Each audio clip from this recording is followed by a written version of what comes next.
Cette nouvelle campagne Fier d'être G7 vise à rendre hommage à la communauté des chauffeurs de taxi et mettre en valeur leur engagement pour apporter la meilleure qualité de service possible. Et nous avons souhaité mettre en lumière ceux qui incarnent et font rayonner l'excellence de G7. C'est pour ça qu'ils sont 4 vrais chauffeurs qui ont été pris en photo dans leur terrain de jeu, devant des monuments emblématiques de la ville, devant la Tour Eiffel, le Quai d'Orsay, les Invalides. Les Parisiens peuvent découvrir ces affiches dans la rue, dans les gares, dans les aéroports. Quels sont les objectifs ? Alors, cette campagne Fier d'être G7 a 2 objectifs. D'abord, valoriser la fierté d'appartenance des chauffeurs à la communauté G7, mais aussi continuer de montrer les valeurs de G7 et ses services afin d'attirer toujours plus de clients. Vous avez récemment réalisé un sondage en interne. Quels sont les 5 grands axes qui sont ressortis ? Alors, ce sondage nous montre que la culture d'excellence est au cœur de l'ADN de G7. G7 investit à peu près 18 millions d'euros par an dans les systèmes informatiques, notamment dans l'application, pour apporter toujours la meilleure qualité de service. Et bravo aussi aux chauffeurs de taxi pour leur professionnalisme et apporter en permanence cette qualité de service qui fait la marque de fabrique de G7. Et d'ailleurs, en 2023, nous avons connu un nouveau record avec une note moyenne de 4,9 sur 5 attribuée par les passagers. Vraiment, toute la communauté G7 peut être extrêmement fière de ce résultat. Et d'ailleurs, dans cette enquête, les chauffeurs nous le disent, 92% des chauffeurs interrogés nous disent être fiers d'être G7. Sur Paris, G7 est le premier opérateur. Alors, G7 est effectivement le leader du taxi, même en France.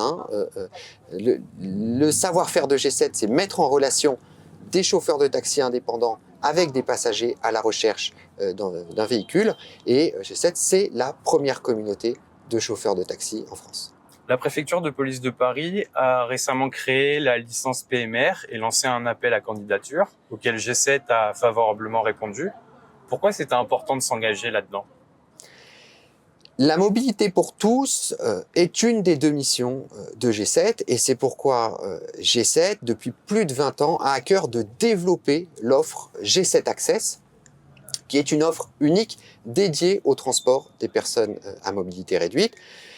Et notre souhait est d'augmenter l'offre pour les passagers en fauteuil roulant et c'est pourquoi nous avons participer à ce projet du gouvernement et nous nous sommes donné l'ambition d'atteindre 600 véhicules équipés de rampes d'accès en 2024, c'est-à-dire aussi 600 chauffeurs formés à la prise en charge de personnes en fauteuil. Et d'ailleurs, bravo aux chauffeurs et qui se sont engagés récemment dans cette belle mission. C'est vraiment, ils peuvent être extrêmement fiers de changer la vie de ces passagers en leur apportant une solution de mobilité. On voit dès aujourd'hui une amélioration de la qualité de service puisque le délai pour commander un taxi avec une rampe d'accès a diminué. Il est passé de 15 minutes à 10 minutes en 1 an. C'est une très bonne nouvelle pour les passagers. Et ces véhicules et ces chauffeurs vont rester en héritage après l'été 2024. Et ça, c'est une véritable opportunité pour les 60 000 franciliens qui se déplacent en fauteuil roulant. Cet été, avec les Jeux de Paris, ça va constituer un défi pour G7. L'été 2024 va être un événement exceptionnel. Paris va accueillir près de 15 millions de visiteurs qui vont venir pour l'un des plus grands événements sportifs de la planète. Les taxis vont avoir un rôle fondamental. Ce seront en quelque sorte les ambassadeurs de la ville, parce que ce sont souvent les premiers contacts des visiteurs dans les gares et les aéroports. Toute la communauté G7 est mobilisée et s'adapte, se prépare pour apporter la meilleure qualité de service possible dans un contexte qui sera très particulier. Cette mobilisation, elle se matérialise par des services spécifiques ? Alors, G7 met en place des dispositifs à la fois pour faciliter le quotidien des chauffeurs pendant cette période et aussi renforcer la qualité de service. Par exemple, les chauffeurs vont bénéficier d'une information quotidienne. Ils pourront chaque jour avoir le détail du programme des épreuves, des zones de plus forte influence par heure et également des périmètres de sécurité puisqu'ils vont varier en fonction des heures. L'objectif, c'est que les chauffeurs aient vraiment la bonne information pour savoir où travailler et à quelle heure. Et nous allons aussi mettre à disposition des chauffeurs des fiches français et anglais de façon à faciliter l'échange avec les clients étrangers.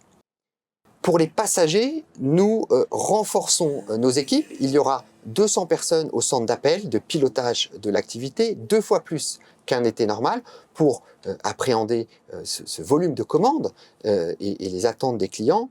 Et nous allons aussi mettre en place une ligne dédiée aux clients anglophones pour qu'ils puissent aussi prendre contact avec notre centre d'appel. Nous adaptons l'application. Il y aura dans l'application G7 des points de rendez-vous pour les différents sites sportifs afin que les chauffeurs et les passagers puissent plus facilement se retrouver. Et nous allons même mettre en place des coordinateurs. Il y aura jusqu'à 30 coordinateurs qui sont présents sur les sites de plus forte influence pour faciliter la prise en charge et notamment pour les passagers en situation de handicap. Au niveau de la route, est-ce que les chauffeurs ne sont pas inquiets ? Depuis plusieurs mois, nous œuvrons avec les organisations professionnelles afin de faciliter au maximum les conditions de circulation des chauffeurs de taxi. Les chauffeurs de taxi auront la possibilité de circuler dans les 185 km de voies réservées qui vont être créées sur la 1, sur la 4, sur le boulevard périphérique. Ces voies réservées vont être activées à peu près de mi-juillet à début septembre avec un dispositif de vidéoverbalisation. Et puis, le préfet de police met en place des périmètres de sécurité avec des zones bleues à circulation limitée, des zones rouges à circulation interdite. Les chauffeurs de taxi pourront accéder aux zones rouges, soit pour déposer leurs passagers, soit pour prendre en charge des passagers en réservation. Notre objectif dans les semaines qui viennent, c'est de préciser ces dispositifs avec les pouvoirs publics, avec les organisations professionnelles, afin de pouvoir informer le plus possible les chauffeurs sur les conditions de travail pendant cette période. La période juillet-août est généralement calme en Île-de-France, avec notamment les chauffeurs qui doivent prendre leurs vacances. Est-ce que vous avez mis en place une politique pour renforcer les rangs face à la demande qui risque d'être importante ? Alors, les chauffeurs affiliés G7 sont des indépendants, ils organisent leur travail dans les limites du contexte réglementaire, par exemple de 11 heures par jour de travail pour des raisons de sécurité. Nous avons interrogé les chauffeurs, 80-90% d'entre eux déclarent prévoir de travailler pendant cette période. C'est le double d'un été normal. Et ceux qui déclarent ne pas prévoir de travailler nous disent qu'ils sont prêts à adapter leur organisation dès lors qu'il y a des garanties suffisantes en termes de conditions de circulation et d'accès au site. Il est donc vraiment important de travailler sur ces sujets de circulation, d'accès au site et de pouvoir informer le plus possible les chauffeurs pour être le plus nombreux possible cet été. Avec les moyens mis en place, vous attendez un bel été pour G7 ? Nous mettons tout en œuvre pour apporter la meilleure qualité de service aux passagers et faire en sorte que les chauffeurs puissent travailler dans les meilleures conditions possibles. C'est difficile de savoir quel vont être le comportement des Parisiens et des touristes. Est-ce que les touristes vont compenser les Parisiens qui sont simplement en vacances? Est-ce que ça va faire plus d'activités? Aujourd'hui, il n'est pas possible de savoir exactement la façon dont ça va se passer. Un petit mot pour finir. Bravo à nouveau à tous les chauffeurs de la communauté G7. Vous pouvez être fiers d'être G7.